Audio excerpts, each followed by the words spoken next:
if I'm gonna be honest, I have no idea what to expect for this car. This is the third car past car in Forza Horizon 6, and I don't even know what it is. Well, actually, I do know what it is. It is the 1972 Datsun number 269 Attacking the Clock Racing 240Z All Carbon Hill Climb Beast. Now, that's a long name. I actually really wanted to make a video of the longest car names in Forza Horizon 6, and this might be one of them. It also sounds so good. This thing sounds absolutely feral. I freaking love it. But, I'm assuming, it also looks feral, but I'm assuming we can get more power out of it, because whenever we go to customize it, I'll give you the rundown. Oh my god, I know I have a skill point, just let me enter the festival. Oh god, this game can be so annoying at times. But if we had any upgrades and tuning, we have an 850 horsepower, 5.3 liter V8, which I'm assuming is turbocharged or twin turbocharged. We do only weigh 2,600 pounds too. Let's go all-wheel drive because I know this is gonna want to spin its wheels like crazy. We are on slicks, but we don't have the other slicks, because I have noticed we do have two kinds of slicks. 355s in the front and then 375 in the rear. That's why I do see it as a common trend with all these cars. The thickest tires in the front are 355 and the thickest in the rear is 375. I don't know if we can get lighter wheels on this. We can, actually much lighter wheels. So what do we want to go with though? No, not T37s. I swear, like, there's gonna be no wheels that look good on this and are lighter. Cause like, it did have some really, really cool, like, classic style wheels. Oh, wait. I think we found our wheels. These. I guess we'll do. Then we should, I think it did have a 7-speed stock. We'll go back to a 7-speed. And do all this. I'm just like really tired. I didn't wake up that too long ago. We are on race springs, and I hate how slow these minis are. We can make it even lighter. That's X class. That's X class. Actually, we'll save that. We can. Oh, only anti-lag, bro. And we can remove the restrictor plate, but that does push us into X again. Maybe if we made it rear wheel drive again, and then we went back here and excuse me, are gonna erase this. So then if we do restrictors again, that's still X class. And I guess let's just downgrade the tires until we okay, we lowering the tires all the way back down to their stock width lowers us back into R. So let's just see how thick we can go with the tires, actually. I'll go 315 front, and then we'll go 325 rear, because that's the max we can do. Those tires do not seem thick enough for 1,100 horsepower. But I guess it's the best we got, because we've done too many X-Class cars recently. Well, I mean, the Chimera, but still, like, yeah. We gotta extend our gears. Lower our camber in the rear. Definitely want to lower our camber. Oh, we also have to seriously up our aero, because we have, like, no tires. Like, I know they're slicks, but they are so thin that they're barely gonna be effective at all. I guess let's paint this thing up too, because I mean it is literally full carbon Datsun or Nissan or whatever. Apparently the carbon is just for sure. Okay, let's see what we have here actually. Okay, so we can paint all of like the livery and stuff. I actually really like that. Do I want to keep it white? Actually, I feel like what would look cool is like orange. Hang on. Like this, and then actually I did want to make that oh wait, we can only, okay, no, we can do multiple cell. Okay. 9 low, 9 low. And then we max the saturation. And I think we're going to keep the brightness a little bit down.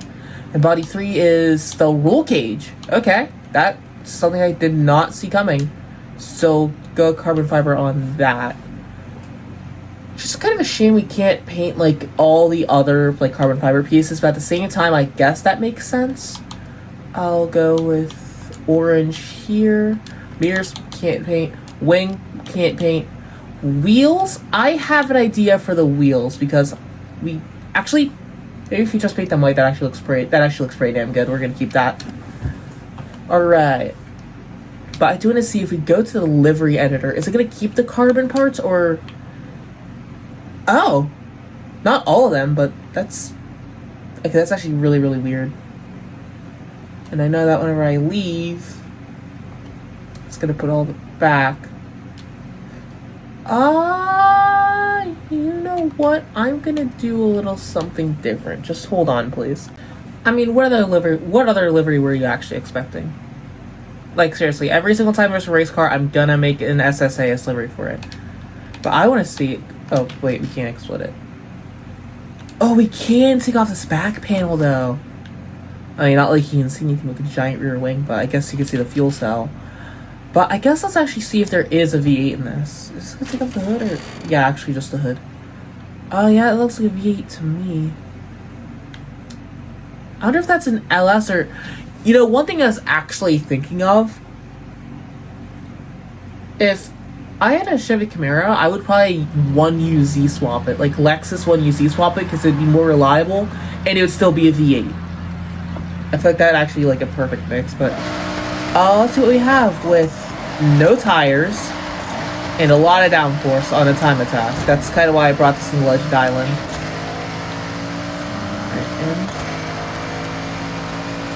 I will say though, this thing is incredible and I do actually like how you can't engine swap it because the V8 sounds so good. Oh, and now it's snowing. It's probably not a good thing because now the track is gonna get wet. Oh my god, we're catching this Aston Vulcan. Okay, well, we're definitely catching it now. They went into the pause menu. But yeah, I feel like I do have to keep it, do have to keep it in a higher gear in the lower speed corners because I know this thing's gonna want to kick its wheels out or kick the back end out. Actually, if I made it rear wheel drive after downgrading the tires, I don't know if that would put us into X. Because, did all-wheel drive increase or decrease our class? I think it might have increased it a little bit, so we probably wouldn't be able to do all-wheel drive anyways. Oh, someone's doing the track backwards, okay. But there's no way in hell we're gonna get a sub 1 minute on this. Actually, I don't know if any car can get a sub 1 minute. But this thing, I think, yeah, let's try to, that was a 110.035. Let's try to aim for a 10, let's say for a 109 to be safe. I was gonna say 107, but I mean, play a little safe here. We're already a second ahead. I'm just locked in right now. I know I did up the downforce on this. But, like, so that wing is incredible. And I do love the fin on it, too. That drift might have put us... Oh, no, we're still about half a second ahead. Just say that might put us behind a little, but here... Ooh, the brakes. I don't know if shooting the brakes... Okay, that's going to slow us down for sure. Because, of course, the track has to get wet, right? Whenever we want to throw down a really hot lap. Let's see, we're going to be slower here, aren't we? Yep, 1 whole second slower. Let's get slower through here because the track is wet. And we're slower. Right. Well, we're just gonna stop a hot lapping because, of course, the game just completely screwed us over on that. What we can do, though, is we can leave Legends Island because there's, like, nothing good for us here anymore. Because, of course, the, time attack circuit is now wet and ruined. So we can't do that. So yeah, it is definitely a delicate balance if you want to get power and grip out of this. But I would recommend favoring power because, I mean... Yeah, I don't really know what I mean.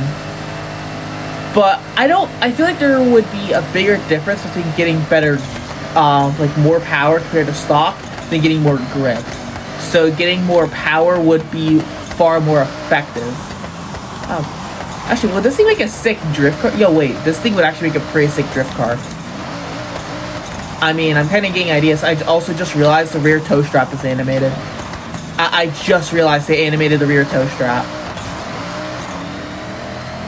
Okay, it's the cool details that are, like, cool. It's the little details that are cool. But yeah, this thing is a nightmare to drive in wet conditions. That's why I just pissed the slicks. Overall, this thing is insane and it sounds great. I actually don't know if it is a reused V8 sound because I would imagine they would reuse... Oh wait, there's an R8 there. Is that the, hang on. It's the old R8. I think I'm gonna buy it actually. Yeah, I don't have this. It's 25% off. That's actually not that bad. I'm gonna buy this. Just wish that they had wide body kits for the newer R8s. Actually, I have been meaning to review the latest R8, the 2023, because I really hope that has some good customization. Like, at least a watt, like, okay, asking for a wide body kit is a lot, but I mean, we do need more wide body supercars, because I can only name, like, a couple, because we have the Porsche 911 GT2 RS, the first gen R8, Lamborghini Huracan, and I feel like that's it. Like, literally just 3 wide body and the C Corvette, but that's borderline supercar. So yeah, but back to this thing though. It looks insane. It sounds insane. Honestly, it is pretty grippy. I mean, it's a time attack car, but still. I feel like they could have done something better. Like, I would have loved to see a Z31 instead of this thing though. This thing would have been perfect for the time attack car pack. But I don't know, I just love to see freaking Z31 in this game. Or really just have a Z31 in real life. Because I think that is my favorite generation of Z. But this thing though, I mean, solid. I'll give it a solid 9 out of 10 because it sounds insane. It can get 1100 horsepower and it weighs practically nothing. And I do wish you could do a little more to it while still keeping it in R class. But I guess it does make sense that this thing will fly up into X class pretty easily. So I might have to make a new usable tune with all-wheel drive because this, I mean, it's cool, but I made it a little undrivable. That's on me, actually.